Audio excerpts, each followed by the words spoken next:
From Crawley. Also from Crawley? Crawley, yeah. Very good. Ellie from Littlehampton. Very good, very good. And finally, sir? John Worthing. Oh, there's fans in at the back. And why are you all here tonight? What's brought you out today? Because this party, this group of people, I'm 80, and they are the ones that have got the guts to rescue this country from the muck it's in today.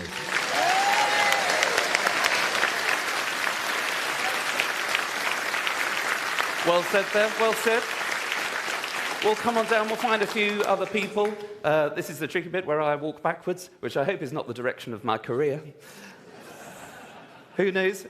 We'll stop with you, if I may. Hello, you're looking lovely in blue here, and you're wearing a Reform badge. Hello, what's your name? Wendy. Wendy and? And Vanessa. And Vanessa, very nice. Vanessa, Sagushan. Very nice to meet you all. And are you members, supporters, or just... Candidates. You're candidates? Oh, yes. Amazing. Where are you standing? In Broadfield. Oh, there we go.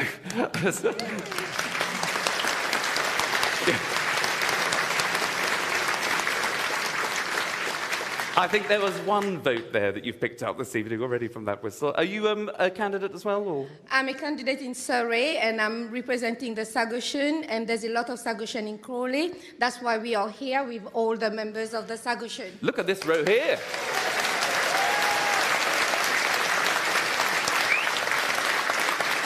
Fabulous stuff. Well, thank you very much for putting yourselves forward. We'll keep coming down. We'll keep coming down. A man very keen to avoid eye contact with me. Something I'm used to, I'm afraid. We'll come here if I can. Now, madam, can we have a quick chat with you? Yes, of course. What's your name and why are you here this evening? Sylvia. First Reform thing I've ever been to, so it's wonderful. Welcome. Big round of applause there. First night out.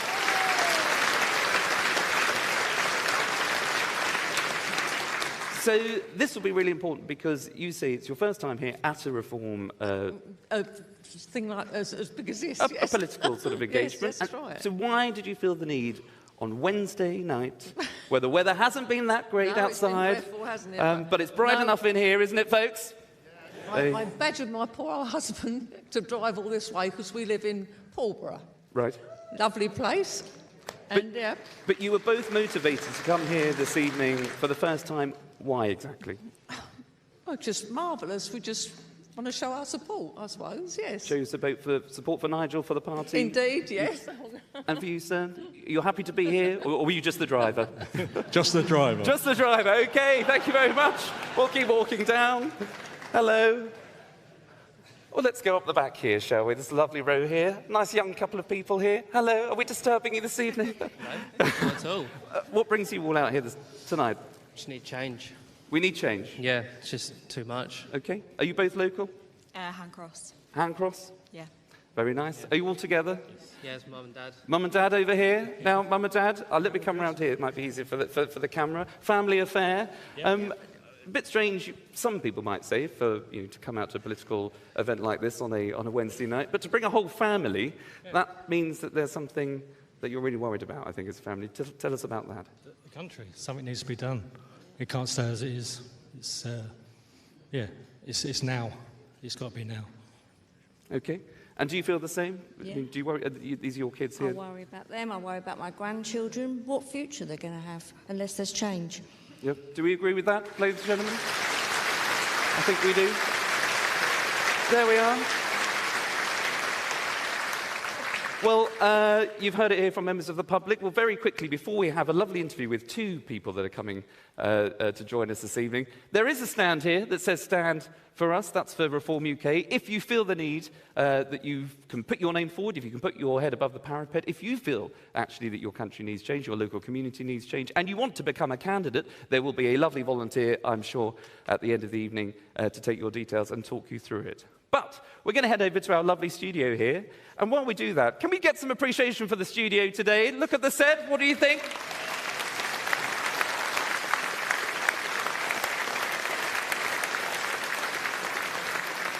You won't get this anywhere else, I don't suppose. And they're already in position, aren't they, ladies and gentlemen? Here we are. I'm delighted that we're going to have a couple of words now with two brilliant young members of Reform. One you will recognise as a councillor, one is a candidate. Please show your appreciation for George Finch and Granier Conway. Now,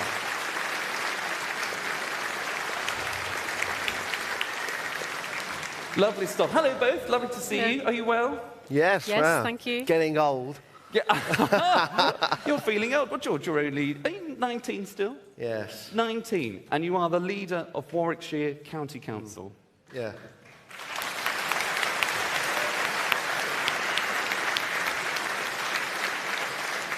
A lot of appreciation for that, because I think most people recognise who might know about local government, who have worked in it, the amount of work that goes into, being a councillor, but also how rewarding it is. I just want to ask you about 19. What is it like waking up every morning knowing, that you're the leader of a county council, but the responsibility and the job that you've got to do? Well, look, like I said from day one, you know, it is tough. But for me, it's water off a duck's back. There's a lot of comments, people say things. But at the end of the day, you know, if you've got the community's back, they'll have yours. So that's why I wake up every morning fighting for what I believe in, because at the end of the day, it's my future as well. It's the residents' future, so I have to keep fighting for that, and I can't just sit on my hands and acquiesce and allow things to get worse, because in my view, you will become complicit in the failings of government. Mm. And, yep, support in the room.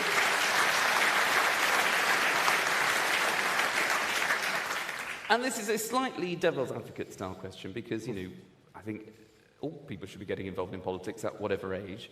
But you're only 19. You could be doing something else. You could be, you know, having a good time outside of the stresses and the strains that comes with politics. Why did you, at such a young age, which you are, still want to, get involved in politics, but more specifically, why reform? Well, look, someone said to me when I first started getting involved in reform, I was the associate chairman for North Warwickshire and Bedworth, and we got every single candidate elected. And someone said to me, you know, 18-year-olds have fought and died for this country. I think an 18, 19-year-old can stand to be a councillor, and then to lead that council, which is the biggest honour of my life, to lead the council from Bedworth, which is where I live, it's absolutely amazing to see. And there has been some huge challenges, especially fighting off the establishment. You know, many people have seen, you know, over the last week or two that the lefty, loony chaos of the coalition of chaos tried to put a vote of no confidence in against me as the leader of Warwickshire County Council. But it just goes to show that we fought that off as reform, supported by our Conservatives, because we all felt that the betterment of Warwickshire was to be having an administration that is led by centre-right parties like Reform UK, so we can do what the people asked us to do. And we want to make sure that councils, not just in Warwickshire, but up and down this country, are member-led, councillor-led, not officer-led. And that's what I had to do from day one. And many people shouted me down for it, that we have to make sure councillors control their councils. Well, there's a lot of appreciation for that, George, obviously, but let's turn from being a councillor and leader of a council to a candidate. Now, Grania, have I pronounced your name right, first of all? You must correct me if I've got it wrong. You've got it right. I've got it right! There we are. Thank goodness. Now, first-time candidate, are you standing for Reform UK? Yes. And what made you decide that you wanted to become a councillor and for Reform? Well, I'm really delighted to be here. I first moved to London back in 2009, and I was so excited about moving to England, moving to London, one of the best cities in the world, land of opportunity. There was a buzz and an excitement, and over the years of being here, I've seen that decrease. I've seen a population become demoralised. I've seen young people find it harder to get on the housing ladder, people paying more and more tax but not seeing anything for it, services getting worse, NHS getting worse, road services getting worse, but we keep paying more and more. And I think as time has gone on, politics has become harder and harder to ignore. I think the British population, we tend to get on with things, just keep working. We hope everything's going to be okay in the end. And we can all see collectively that things are really going in the wrong direction. Things are not getting better. Our leaders just seem to be, one after the other, worse than the last. Starmer's the least popular Prime Minister ever, and we've had a couple of bad ones before him. So it was just...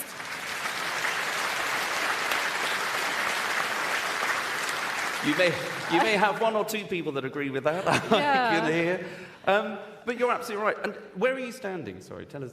I'm going to be standing in Crawley. Great. Okay, Yeah. fantastic. Lots of Crawley residents in this evening. And so when you put yourself forward as a candidate, you must have thought, right, for Crawley, something needs to change. Yes. What are the key issues there that you think really need to be sort of dealt with? And that might be just local to Crawley, but that might impact, as I suspect it does, right across the country in George's patch also. Oh, I think it's a mixture of local issues and national issues. You know, I've worked for the NHS for a long time. I can see the pressures and strains and things not getting better. Moving to Crawley, I can see, you know, such a vast population increasing all the time, the housing pressure, and then with regards to migrant hotels, Crawley was one of the worst hit.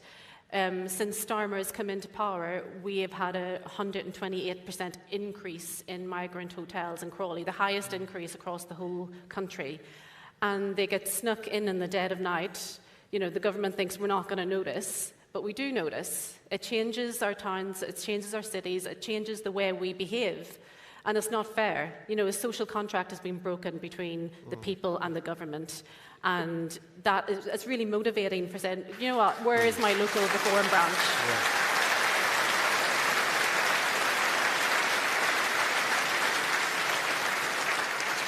I think that was fantastic. You said, is that the same in Warwickshire, George? Yeah, I think the people of Warwickshire have completely lost faith in institutions like the police and with councils. And I do genuinely believe that Reform UK is the only party that can bring back that faith into politics. Because at the end of the day, every candidate, they're real people. They have a pint at the pub. You know, they go to walk down the town centre. They're known. You know, when I walk through Bedworth, people say, "Oh, cheers, mate. Thank you for fixing that pothole." You know, potholes, a pandemic of potholes across not just Warwickshire but this country. You know, and Reform UK, the first thing we did when we got in is start changing the highways maintenance contract so we can get those fixed using innovative technologies like JCB Pothole Pro. You know, using technologies like that can fix it more efficiently. And you know what? The taxpayer doesn't have to pay as much. So that means it's better for you, the residents. That's what we're there for. Not about me, not about the other councillors. It's about you, the people.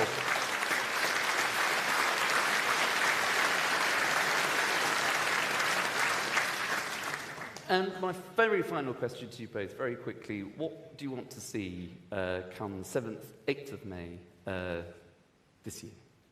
Well, for me, I'd like to see more council leaders so that the pressure's off me for once. But I think just to see a huge flurry of Reform councillors in Warwickshire on last May. There was 42 Conservative councillors. Overnight, 9. Obliterated. That's what we want to do up and down this country to both Labour, the Conservatives and the Lib Dems, because we cannot allow them to have control of our councils any longer. It has to be Reform.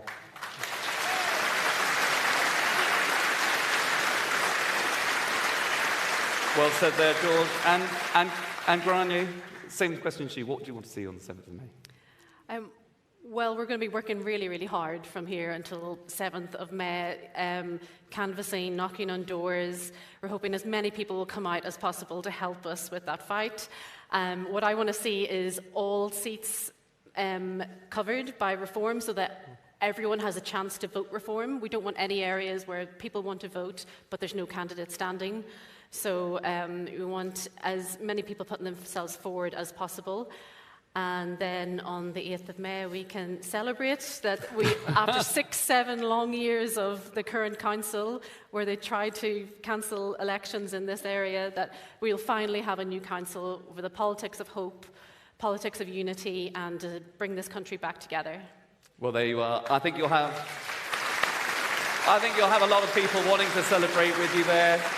Ladies and gentlemen, please give it up to my two wonderful guests. We've got Councillor George Finch and one of your candidates, Grania Conway.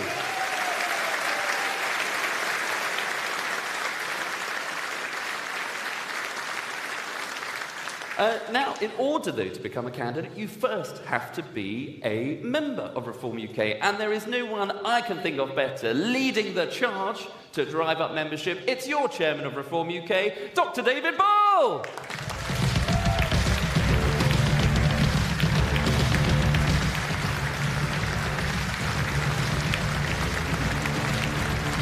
Well, a very good evening to you, ladies and gentlemen. Charlie, thank you so much. And of course, you and I go back a long way to our days on Talk TV. Weekend Breakfast, many of you know that show that I used to host. Hasn't he done a brilliant job tonight, ladies and gentlemen? And thank you so much to both of our guests as well. You know, something is going on around this country. There is no doubt where I go in this country, the whole country seems to be turning towards Reform UK, and that is something that I think everyone around the country wants to see. Would you not agree? Gentlemen, Charlie Rowley. Well, a very good evening to you all. Let me tell you, I'm so delighted to be here in Sussex, a county known for its rich history and, of course, its heritage. As you know, it is home to the scenic South Downs, amazing medieval castles, and, of course, it is the home of Winnie the Pooh. Now, yeah, Sussex is also, of course, where the Battle of Hastings was fought in 1066. It was one of the most critical and intense battles seen in British history. And let me tell you, we face another critical battle as we fight for the future of the United Kingdom, and we fight together.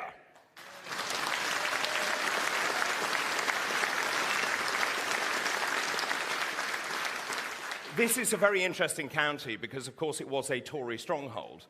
But when you look at the latest polling, as I did today, it shows the Tory vote here across this area has completely collapsed. And the latest data shows that Reform UK is now on track to win an astonishing 4 parliamentary seats across Sussex. And that, ladies and gentlemen, is nothing short of extraordinary, is it not?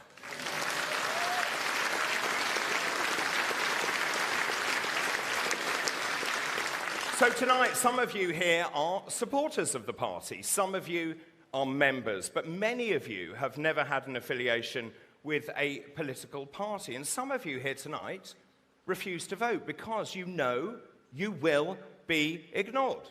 And I don't blame you. It is clear the establishment do not care what people like you think. And that is why I believe the whole blinking political lot need to be booted out of office tomorrow.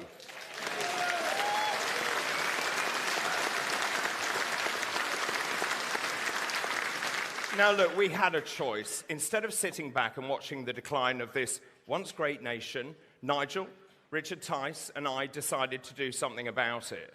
We founded Reform UK just, wait for this, 5 years ago. Only 5 years ago. And just look at this wild journey that we have been on. Now, the media and the political commentariat keep telling us, oh, David, you've peaked. They told me that when we were at 2%. When I was deputy leader, they told me that again. We were polling at 9%. And look at us now, ladies and gentlemen. Today, we are polling at an astonishing 30%, and we are climbing every single day.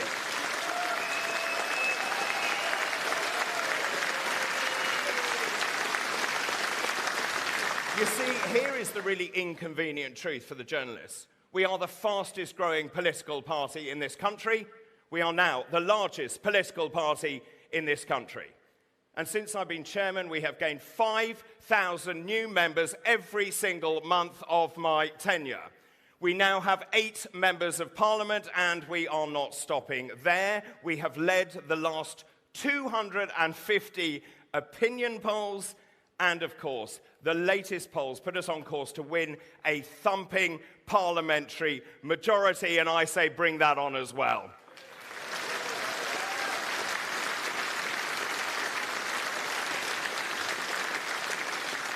So that completely changes the political arena, does it not? Because we will kick out big Labour figures. We will say goodbye to Rachel Reeves.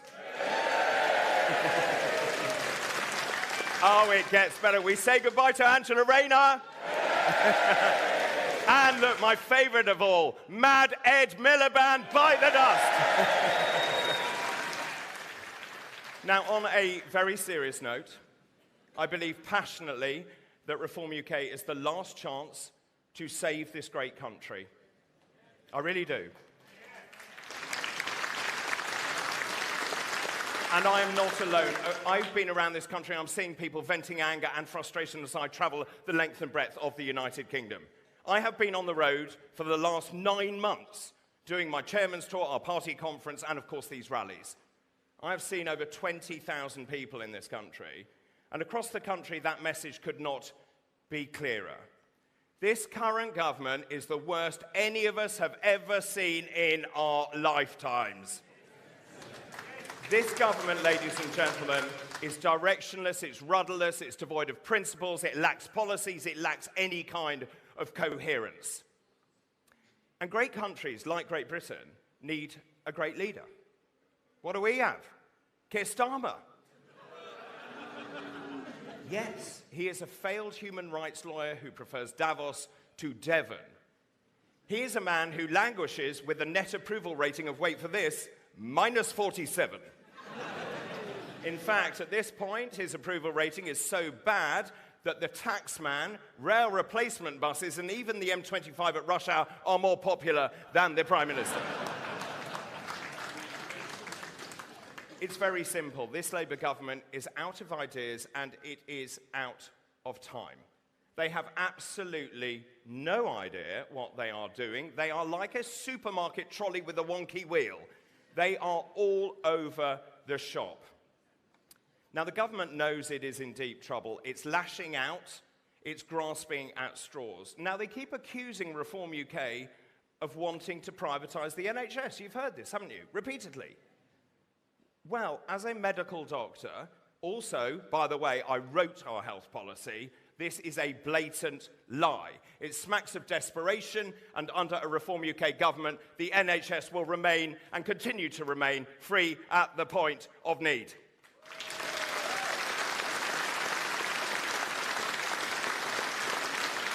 But you see, it's not just Labour. They're not the only liars in town. The Tories also betrayed your trust. The Tories broke Britain. They bankrupted this country. They implemented austerity and they left us with open borders. And ladies and gentlemen, they were totally and utterly irresponsible.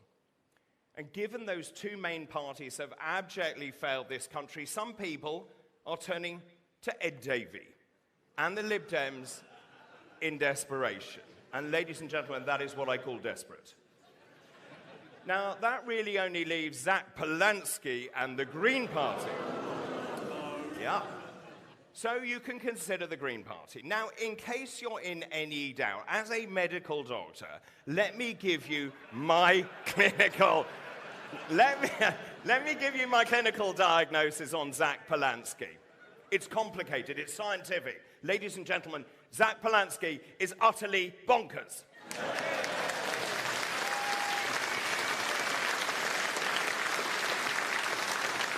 Now, we were in Leeds last night, and my speech in Leeds, I mentioned him there. It seems to have rather rattled him. Hi, Zach, if you're watching, thanks for the mention.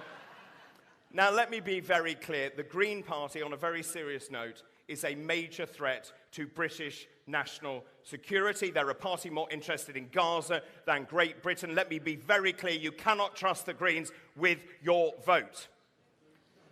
So... why should you back us? Well, when you vote for reform, you get reform. Just look at the difference we've made already running our councils. In County Durham, Reform UK has scrapped stupid net zero schemes. We have saved tens of millions of pounds. In Derbyshire, Reform has cleared the pothole backlog we inherited from 17,000 down to 0 in our first 10 months. And in West Northamptonshire,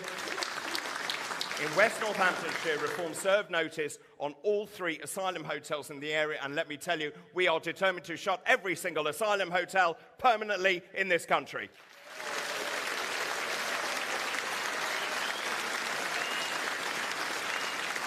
But look, now we need your help. This is your chance to be part of our movement and also change British political history. We need people to stand for us at these elections, which are in just over 6 weeks' time. If you, sitting here tonight, are up for the challenge, please apply online via our website. And I want to end by saying this. In 43 days, on May the 7th, this is your opportunity to vote. Now, for far too long, you have been taken for granted, you have been ignored, and you have been let down. And that can end now. This is your chance to change your future. And ladies and gentlemen, the way to do that is to vote for Reform UK.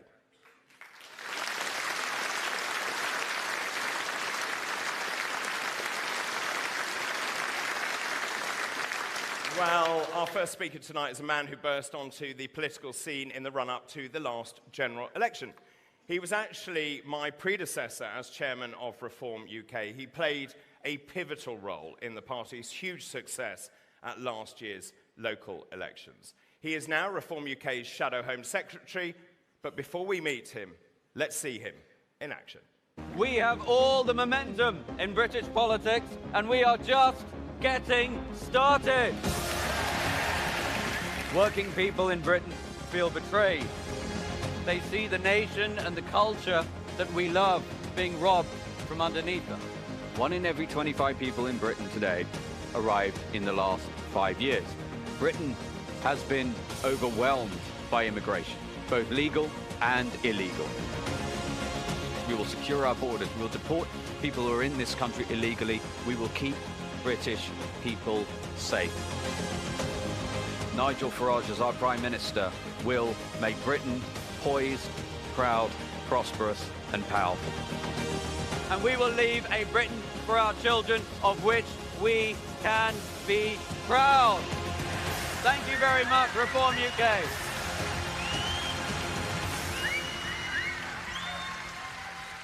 Kamzir Youssef.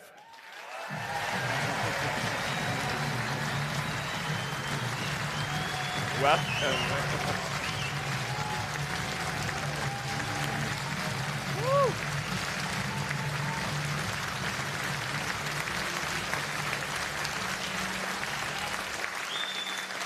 Hello, Reform UK! Are you having a good night? Yes. Good. Because I want to start by taking a moment to appreciate all of you. Appreciate all reformers and what we've achieved together. I want you to think back to the 3rd of June, 2024. It was a lovely summer morning, and Nigel Farage tweeted that he was going to make an emergency announcement. He even used one of those siren emojis. And he stood before the country's media, and he announced his candidacy to be the Member of Parliament, to be the next Member of Parliament for Clacton-on-Sea. And he announced that he would return to lead Reform UK. Now, back then, the bookies gave him a mere 30% chance of becoming the next MP for Clacton. Now, fast forward to today. Look around you, everyone. Look at what we have achieved together. Reform has hundreds of thousands of members. We built over 500 branches across this great country. We have made history, sweeping the board in the local elections last May, and now have almost 1,000 Reform councillors. We've led 250 national polls in a row. And I'm pleased to report, ladies and gentlemen, that Mr. Nigel Farage is the bookmaker's favourite to be the next Prime Minister of the United Kingdom!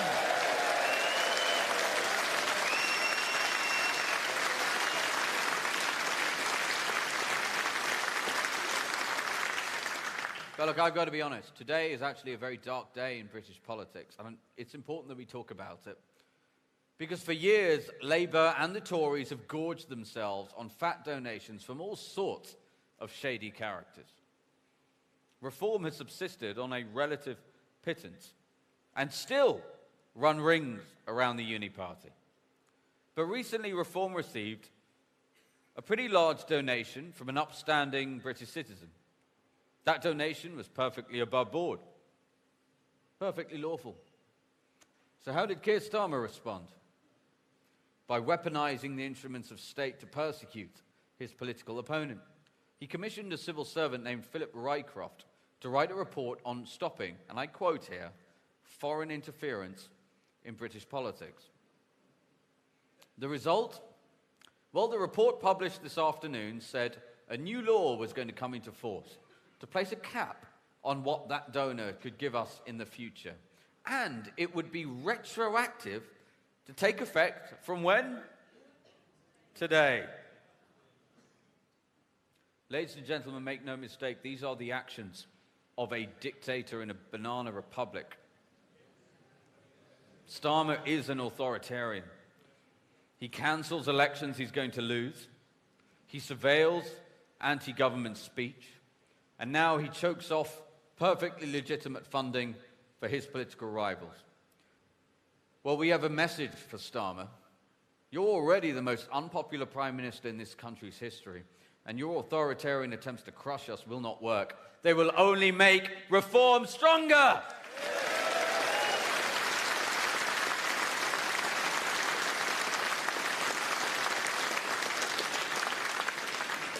You know, isn't it fascinating? Isn't it fascinating how fast the machinery of government can move when it's protecting itself? It's unbelievable. Choking legitimate funding for his political opponent, instant. It can happen in weeks. The Uni Party can do that pretty much instantly. When it comes to stopping the boats, or deporting illegal migrants, or ensuring violent criminals are in jail, oh, that takes years, according to the Uni Party. When it comes to justice for the rape gang survivors, that takes decades, according to the Uni Party. Well, here's my message to you. I promise you that when Reform is in power, we will move at the speed of light to secure our borders, deport all illegal migrants, and ensure that all those involved in the rape gangs and their cover-up face the heaviest possible price for their crimes.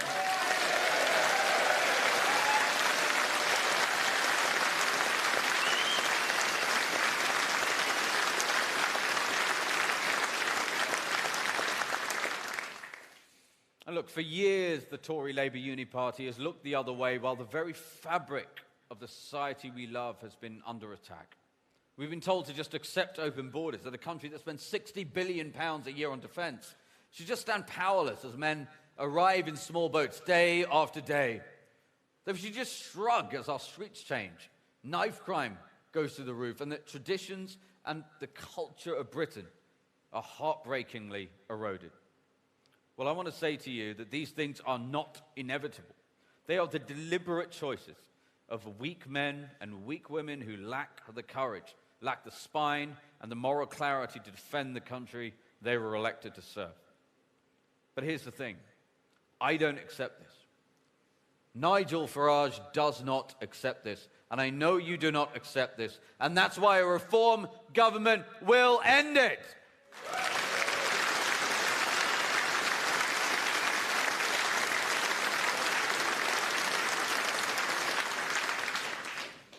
And a Reform government will also confront the truth that our country is being invaded. And I know many in the establishment gasp at that word. They may well clutch their pearls in their television studios. But the dictionary definition of invasion is an incursion by a large number of people in an unwanted way. Almost 200,000 people have broken into our country across the English Channel over the last 8 years alone. That is more than stormed the beaches of Normandy on D-Day. As Home Secretary, I will end and reverse this invasion.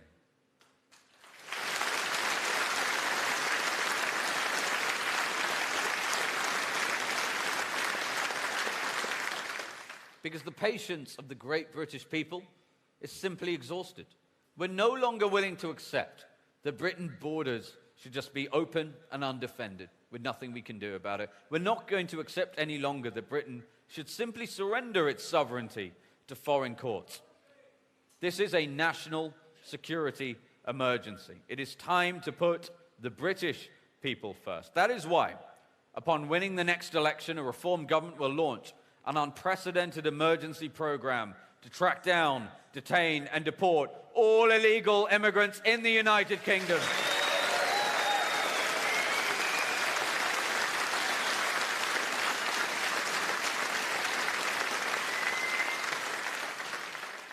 Operation Restoring Justice will be the most transformative policy, I believe, of our lifetimes.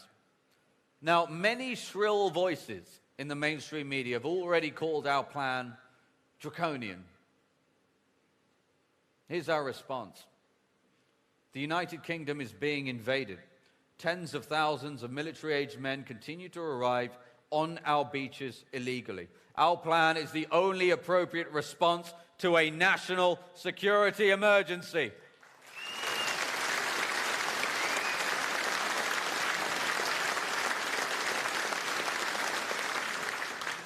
It will immediately stop the boats by sending a crystal clear message that being in our country illegally now has an ironclad consequence: immediate detention and removal. Deportation is the ultimate deterrent.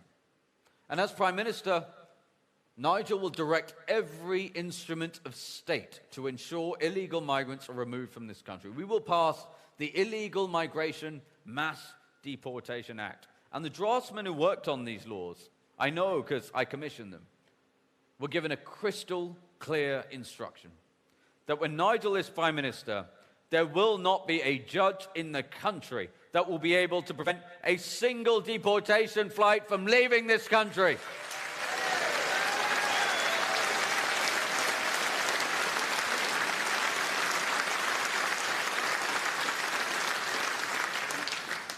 We will create a legal obligation for the Home Secretary to deport all those in the country illegally and disapply every single international treaty that would otherwise be used to keep illegal migrants in this country. We will pass a law that makes clear that if you come to this country illegally, you will never be granted asylum. End of story.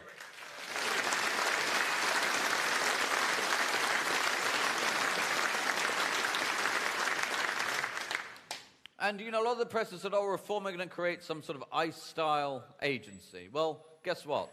We will create a new agency, UK Deportation Command, and they will have one mission and one mission only: to relentlessly track down, detain and deport every single person who is in this great country without permission.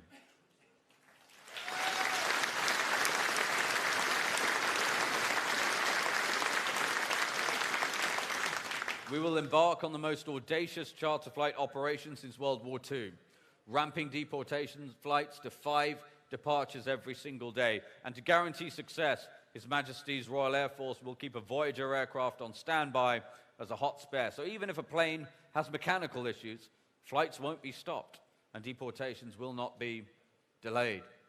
Return agreements will be secured. Countries of origin will take back their nationals. And if a country refuses, well, guess what? We will simply stop issuing visas to that country. And that is why, as Home Secretary, I will immediately cease the issuance of visas for countries including Sudan, Somalia, Eritrea, Syria, Afghanistan, and Pakistan.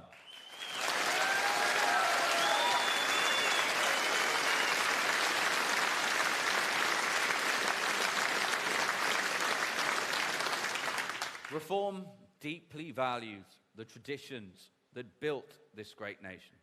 And we're never going to apologize for our great history. We will defend our culture, because a nation without a culture is not a nation. It's just an economic zone. It's a shopping mall with a flag just waiting to be exploited. And that's why we will protect and defend the Christian heritage of Britain.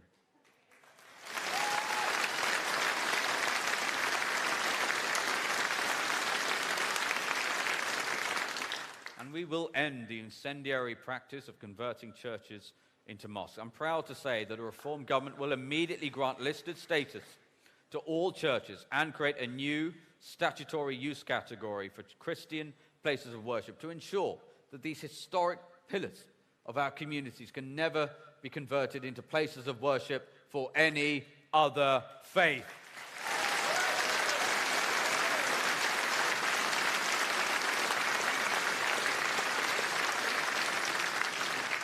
And a Reform government will also do something the Labour refused to do and the Tories failed to do in their 14 years in government.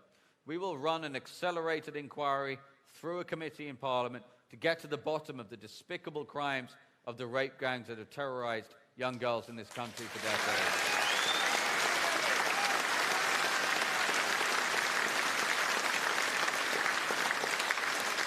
And I give you my word, we will leave no stone unturned to ensure justice for the victims and their families. We will ensure that the demonic perpetrators and the officials who enabled them by not only turning a blind eye, but also in some cases partaking in these disgusting crimes, that they are all brought to justice and made to pay a heavy price for their crimes.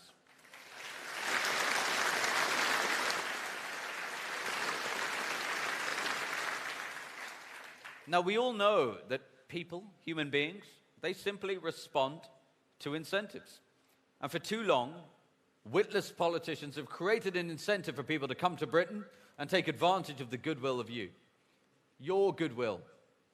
The goodwill of the lovely British people. And British taxpayer funds should be spent exclusively for the benefit of British people. The British welfare state should be available exclusively for British people. And it is an incendiary slap in the face for every working man and woman in this country that British taxpayers have been forced to spend £15 billion, billion with a B, on universal credit welfare payments to foreign households in the last 18 months alone. Just think of the state-of-the-art hospitals that money could build, the thousands of police officers it could put on our streets, or just think of the tax cuts it could deliver struggling British families. And again, I want to make a crystal clear promise. We will stop this hemorrhage of our national wealth. A Reform government will immediately terminate welfare payments to foreign nationals.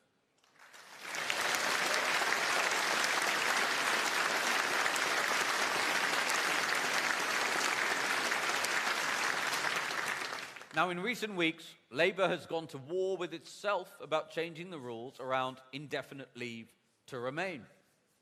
Even the Labour Home Secretary can see that the looming catastrophe of the Boris wave is set to bankrupt Britain unless urgent action is taken.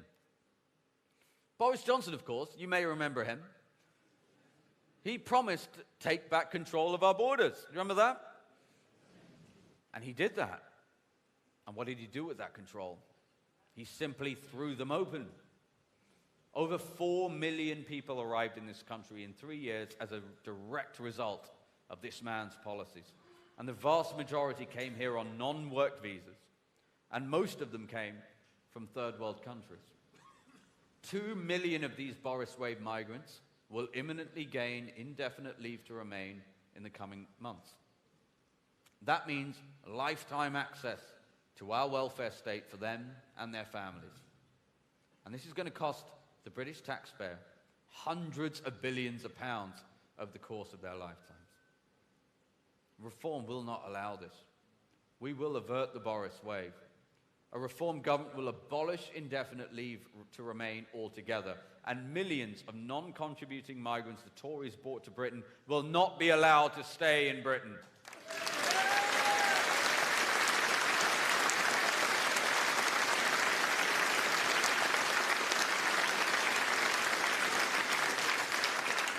And I want to close by saying thank you to all of you. We've already made history together. We've already defied the odds together, defeated many enemies together, all because of you. And the path ahead remains long and treacherous. The attacks from every possible angle will only grow. But we need your help to ensure, firstly, that we have a full slate of candidates for the local elections here in May. This is your chance to join us in the cockpit and chart a course with us to save the country that we love. So if you're interested and are willing to step up, please see a member of our team as you leave tonight. And I promise you that if we stay the course, if we stick together, if we find it in ourselves to rise to this moment, then we will sweep the board again in May, we will win the next general election, and together we will change the course of British history. Thank you very much, everyone.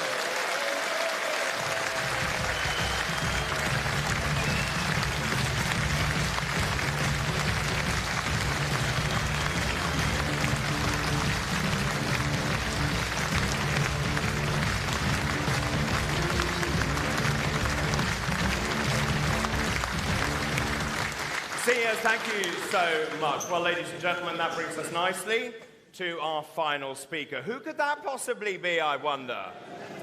Well, he's a man not afraid of a political fight. He took on Nat West and he won. He took on YouGov, and guess what? He won. And at the next election, ladies and gentlemen, he will take on the establishment, and make no mistake, he will win. Soon he will make history when he becomes the next British Prime Minister. Before we meet him, let's see him in action. We are all ships rising on a turquoise tide, headed towards winning the next general election. This government is deep in crisis. They are not fit to govern. The Conservative Party are riven. There is a new, strong, unified party, the party that stands up for decent, working people, and we are the party on the rise. The energy has been unbelievable. The enthusiasm has been extraordinary. You are the people's army. Reform is now in government. And the big shout-out message, and it's very, very clear, is if you vote Reform, you get reform. And when it comes to country, of what a nation is, this is where I do personally want to confront the Prime Minister head on. No one cares more about the state of this country than I do. There is nobody more determined than me. But I tell you what, folks, that was just the beginning. Thank you very much indeed.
Good evening, Sussex!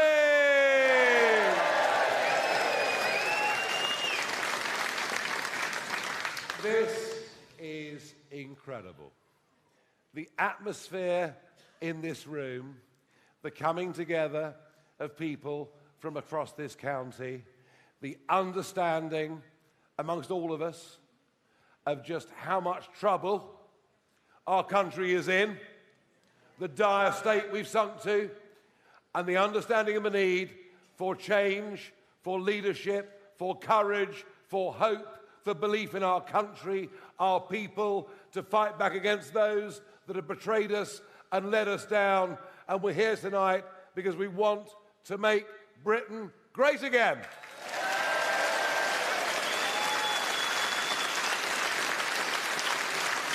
Now,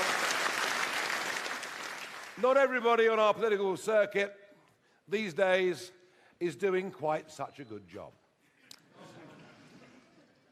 I had the misfortune today, and it should be a privilege, shouldn't it? I mean, getting up at Prime Minister's questions should be a privilege. So I got up today to ask a question of our Prime Minister.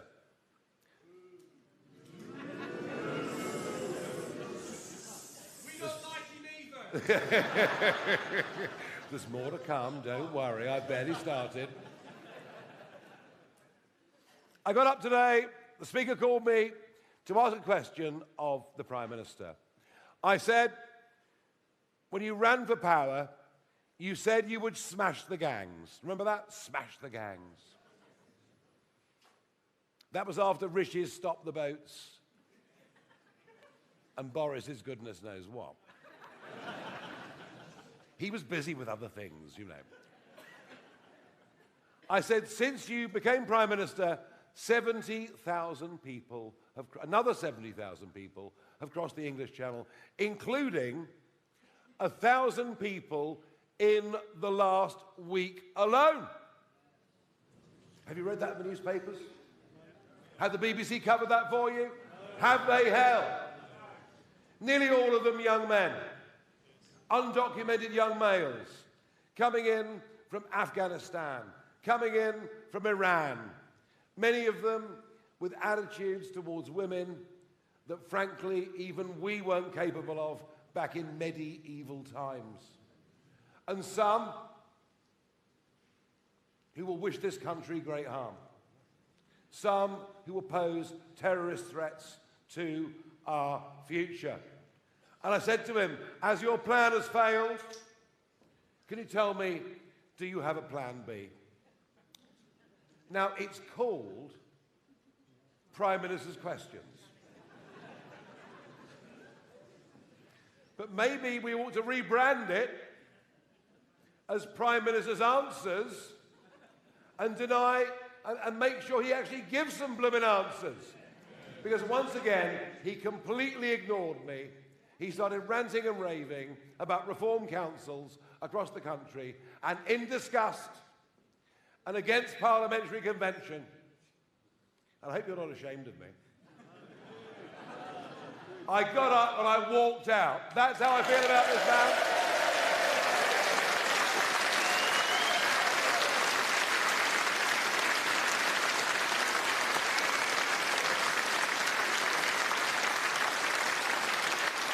We have never in my lifetime had a weaker, more useless Prime Minister, a least patriotic Prime Minister than Keir Starmer, a man who is prepared to take away our rights, our freedoms, our ability to speak freely, who gives away the Chagos Islands. No, he doesn't. He pays to do it. Pays. He's a bloody disgrace. I agree with that.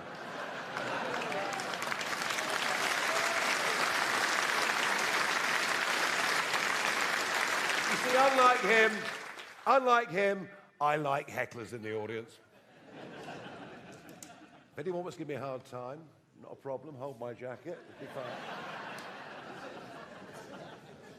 He's a disgrace, but he also doesn't value and respect democracy. Because last year, here in East and West Sussex, after a 4-year term of Conservative control, and given that you're all council taxpayers, you were due to have your elections, weren't you? Yes. And what happened? They were suspended under the guise of local government reorganisation. But we were assured by none less than Angela Rayner.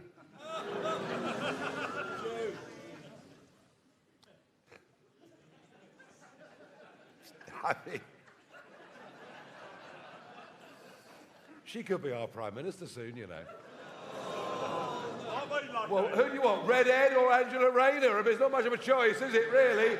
Because I tell you what, when we succeed on May the 7th, here in Sussex and across the country, Starmer will be gone by the end of May.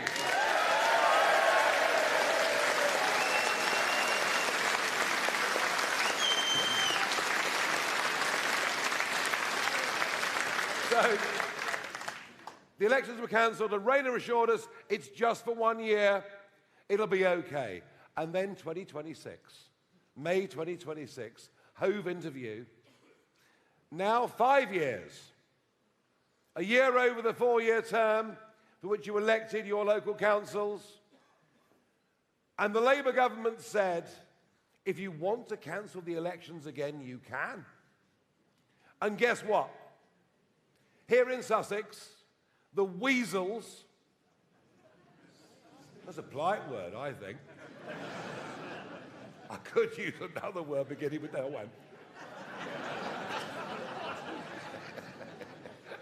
Sorry, this is a very serious political meeting.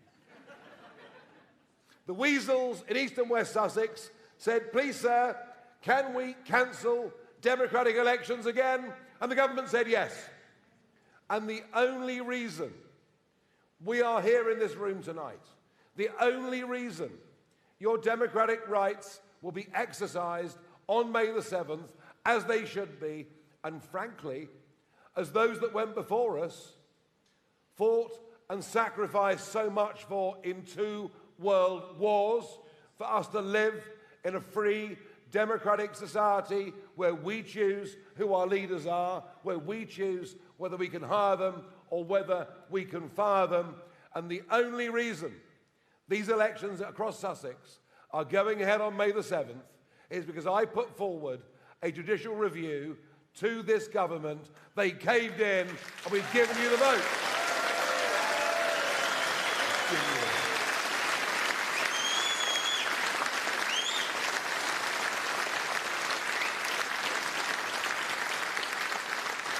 We are the only party that stands up and fights for our democratic conditions, our rights as people, our ability to speak freely. We're the only party standing up and saying, stop poisoning the minds of our kids at school about the history of our nation.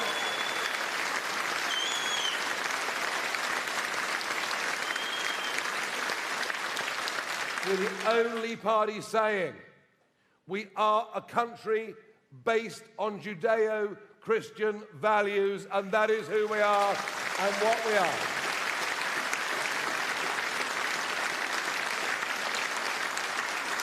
And we will respect, as we've always done, we'll respect those that come to live here legally, who integrate with us, who respect us, who obey our law, and if they have their own traditions, their own religions, their own different patterns of worship, we respect that because we're a good, tolerant, decent people. But they do so under our laws and they integrate with our way of life.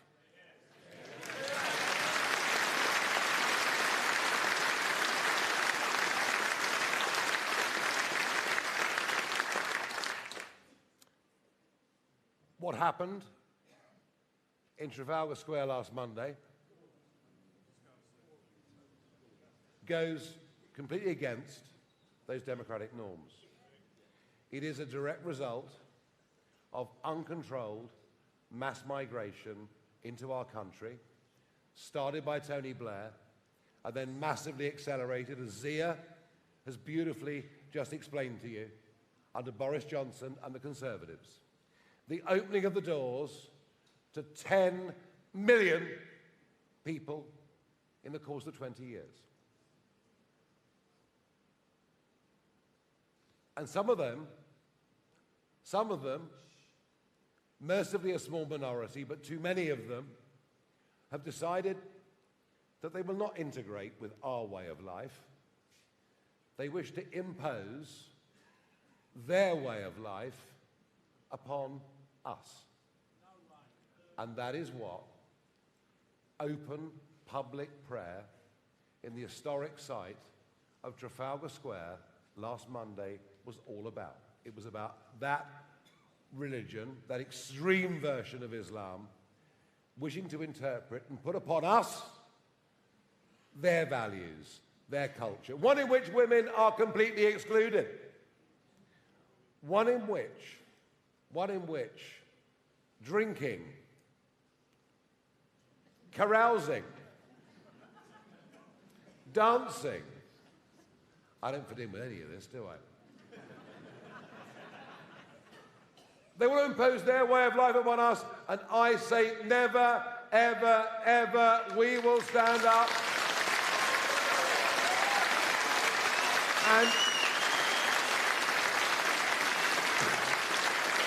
Frankly, if you don't like the way we live and operate, you can choose not to live here. That is entirely up to you, but we will defend our way of life.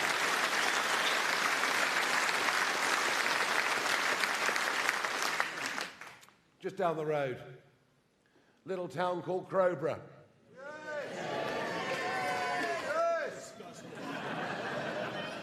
Good Crowborough girl there, I can see. With a flag as well, goodness me. It is monstrous, isn't it? That hundreds of young men who threw their passports and their phones into the English Channel at the 12-mile line so that we could not identify them are now free to roam the streets of that small East Sussex town, and no one is doing anything about it. And Keir Starmer completely ignored my question about it today in the House of Commons. And as the summer months loom, who's to say that tens of thousands will not come here illegally, be put up in hotels, in houses of multiple occupancy, in old army camps, whatever it is. But what you know is that 95% of them will be allowed to stay and then go straight to the top of the social housing list. It is expensive, it is unfair, it poses a threat to our national security. In too many cases, it poses a threat to women and girls, and you see this, don't you, repeatedly, on the streets of this country, and nobody in the so-called, well, they were called the two main parties, weren't they? They won't be after May the 7th, believe you me.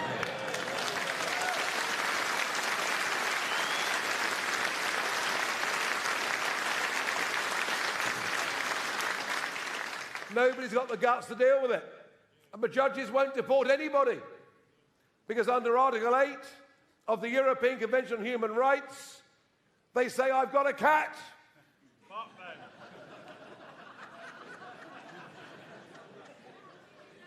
My kid likes chicken nuggets.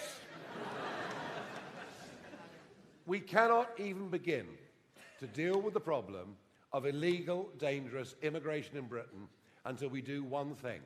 The Gordian knot we have to cut is very straightforward and very simple, and a reform government will do it in short order. We must leave the European Convention on Human Rights.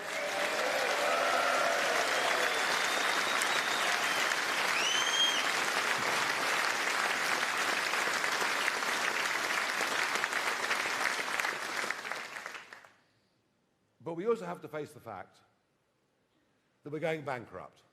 The country is going bust. There are no two ways about it, whether it's pubs or shops in your high street to the level of our national debt. We are going bust. And we're deindustrializing at a terrifying pace.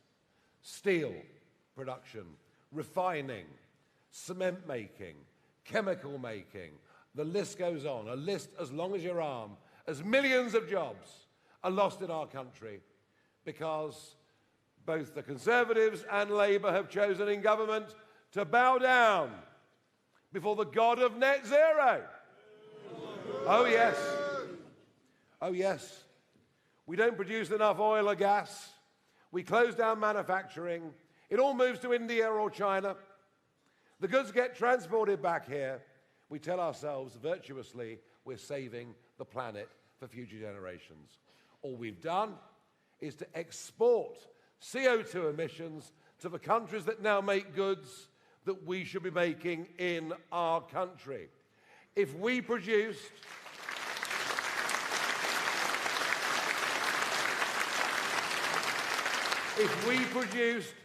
our own gas, our own oil, became self-sufficient, became an exporter of energy, we would reindustrialize Britain, have cheaper domestic bills, cheaper industrial bills. And how can it be that Norway, on her side of the North Sea, opened 49 new drilling sites last year and we opened 0? Who's got it right, Norway or us? I think I know the answer. And yet it was the Conservatives that put massive super taxes on companies that took the risk of North Sea exploration. It is Ed Miliband. That's a very quiet boo, I've got to tell you.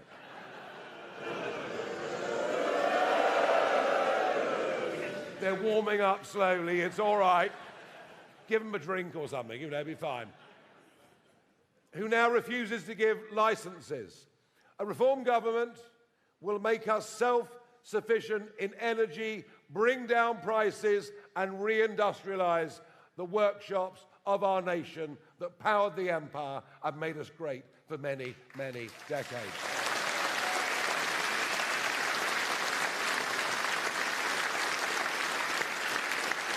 But there are other big economic considerations we must think about. The culture of attacking success. The culture of attacking those that set up business. The culture of those that are successful being assaulted has to end. We must teach our young people there is only one way in life to succeed, that is to get up in the morning and work hard and have ambition.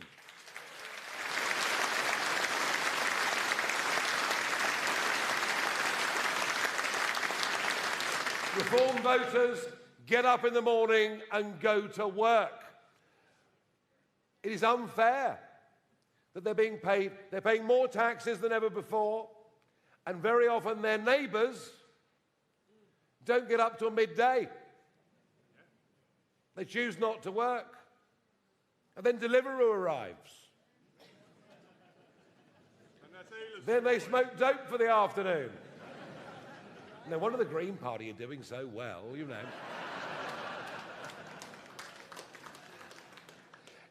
He is crackers, that guy, isn't he? My goodness me. Popular in Brighton, but I suspect not much in the rest of Sussex, am I right? We've got to get people back to work. We've got to make work pay.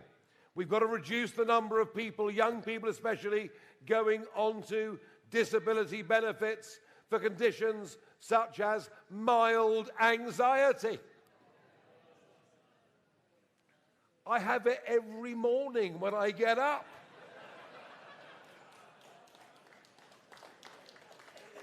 Especially after a drink the night before, you know. A big reversal of culture is needed. Now, here in Sussex, this county, this much neglected and oft ignored county that has been taken for granted, frankly, by the Conservative Party now for many decades, nay, a couple of centuries. Just think about some of the important essential things in this county. Think of the coastline, this extraordinary long coastline. Think of the ports that it's got. You can think of Rye, think of Hastings. Go along. Hastings supporter over there. Eastbourne, Newhaven, Shoreham, Brighton, Littlehampton, on to Chichester. There should be Worthing, sorry, Worthing. I thought everyone was retired in Worthing, I'm sorry. Oh dear, I'll get slagged off in the press now, won't I? But all these different ports along the Sussex coast, including, of course, the magnificent Sovereign harbour outside Eastbourne, there should be a thriving inshore fishing industry in Sussex. There should be.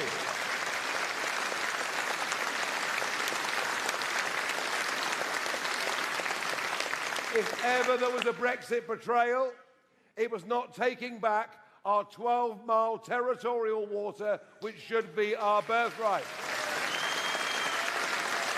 It's outrageous. But along with the coast, so much of this county is, of course, rural. It's farming.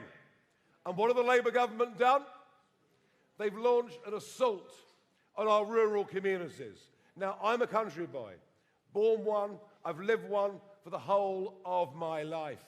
The reason that we love our countryside as much as we do is from small families up to great ducal estates, those that have managed the land have done so not as owners, but as custodians of the land, managing it, working it, to hand it on to the next generation in even better condition than they inherited it.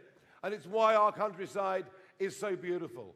Nothing in our European neighbours even comes near its staggering beauty and sense of stability.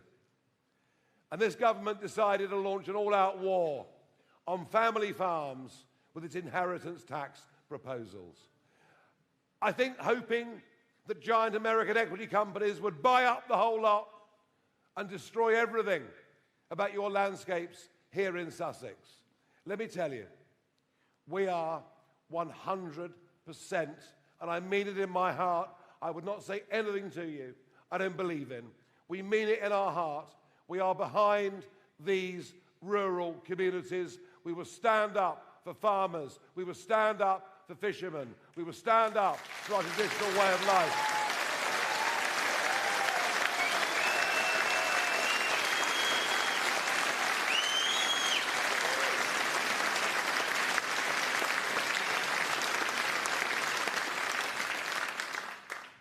2 years ago, 20 months ago to be precise, I was retired.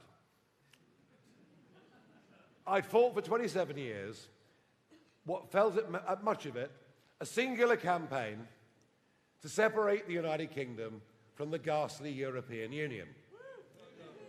I did it because I believed that the best people to govern Britain were the British people themselves in their own sovereign parliament as a free, independent, proud country.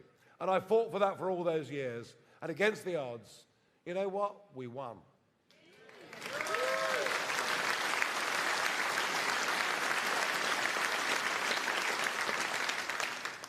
Since that time, successive governments have not grasped the opportunity, have frankly bungled Brexit. Everything from fishing to financial services that could have been made better and more competitive, they have not dealt with. And in my frustration at that, but also in seeing all the values that had built our country and made it what it was, frankly going down the drain, I decided 20 months ago I would re-enter the political fray, come back in as leader of reform.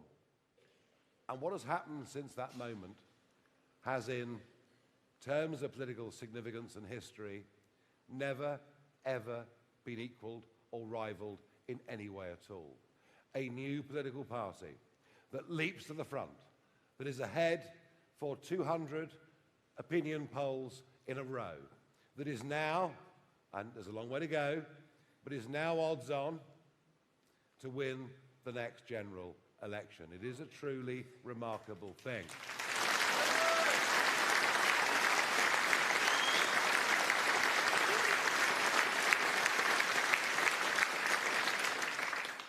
But I am but one person, and I can stand at the front, and I can lead. And I'm not frightened of the attacks or the abuse that I get every day. In fact, I rather enjoy it, actually. But I couldn't do this without lots of people around me. The kinds of people around me that put together presentations. I mean, isn't this incredible? Incredible. And the kinds of people you've seen tonight, David, Zia, and the many, many others that could have been here, Richard Tice, Suella, Robert Jenrick, you name it. We're building a team. We're building a team. But our real success, and the thing that funded us and got us off the ground, were ordinary folk in Britain who realised something had to be done, which led to, at £25 ago, us building the biggest party membership currently in this country. And people are prepared, not just to give 25 quid, but to stand for us in local council elections, to deliver leaflets for us, to eulogise for us, to spread the message.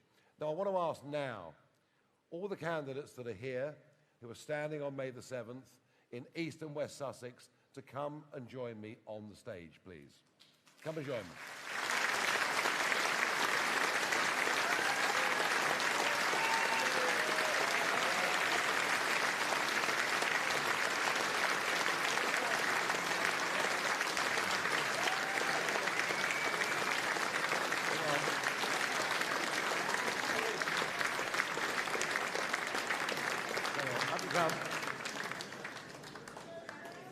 Oh, you're one of the stars now, aren't you? Very, very good. Now, as they make their way up to the stage, I want to say to all of you this.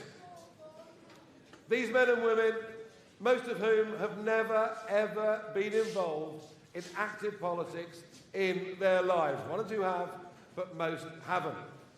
But tonight, they're going to be joined. They're going to be joined by two people who do have experience. Tonight, we have two defectors from Wealdon District Council, David Greaves and Neil Cleaver, who today will defect to us from the Conservative Party. Will they come and join me now, please?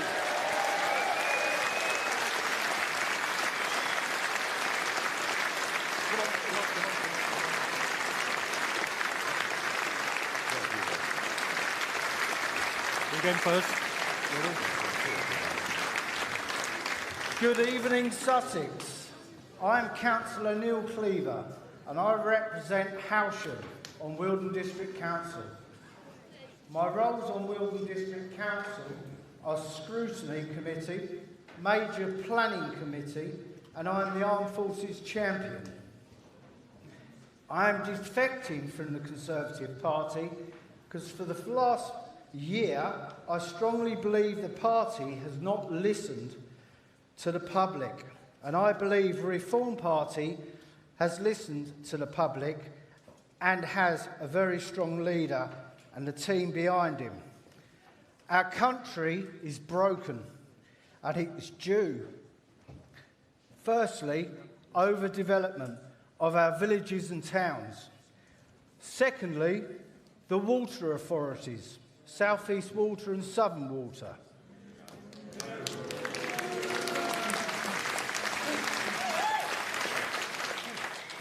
Thirdly, not enough doctors, dentists and schools. And last of all, our country's roads, especially around here.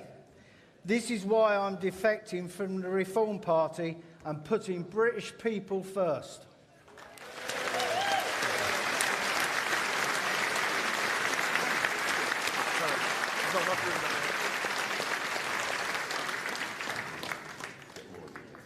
Good evening, ladies and gentlemen. My name is David Greaves, and for the last 3 years I have been the Conservative Councillor for South Downs Ward within Wealdon District Council. Not for much longer, though. Not for much longer. I have witnessed Britain's decline for the whole of my life. This has been driven by a relentless drift to the left by both major parties, parties which seem determined to destroy our country.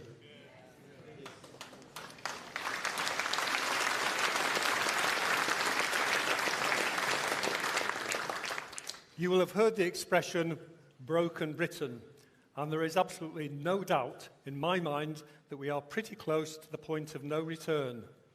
The mess at national level has spilled over to local level. We only have to look around us to see the decay and decline which affects us in all our lives. It is only Reform UK that offers the appropriate solutions to get Britain back on track.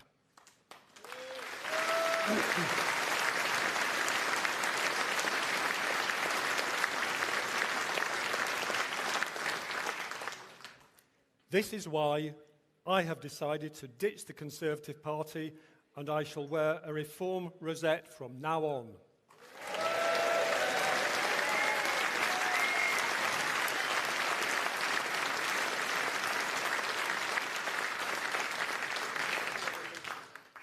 Reform UK is promising a future which includes leaving the ECHR, dealing with immigration, legal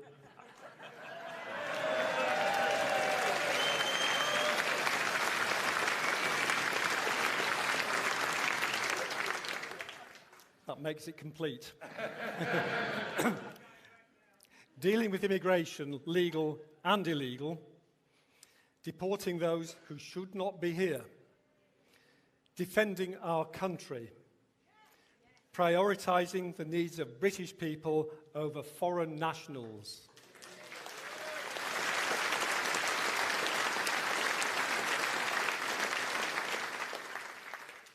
Reducing taxation and supporting farming, business and enterprise. Putting an end to the net zero...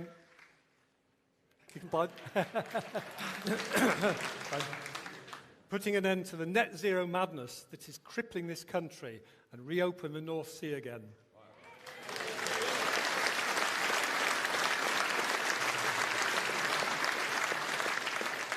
And finally, of course, reversing Keir Starmer's duplicitous reset agreements with the EU.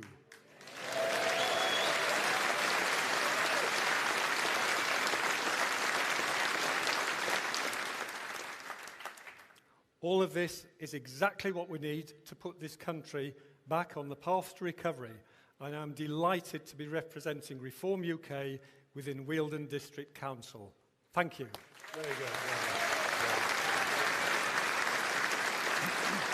Thank you very much indeed. So, we have some experience, we have lots and lots of newbies. We couldn't even get all the candidates standing here in Sussex on the 7th of May on the stage. There are others lined up before you. Ladies and gentlemen, these men and women have decided to stand up and be counted. These men and women realise the trouble our country is in. My question to you is, are you prepared to stand up and do your bit too? I couldn't hear you. Are you prepared? Good. Thank you very much indeed. Good night.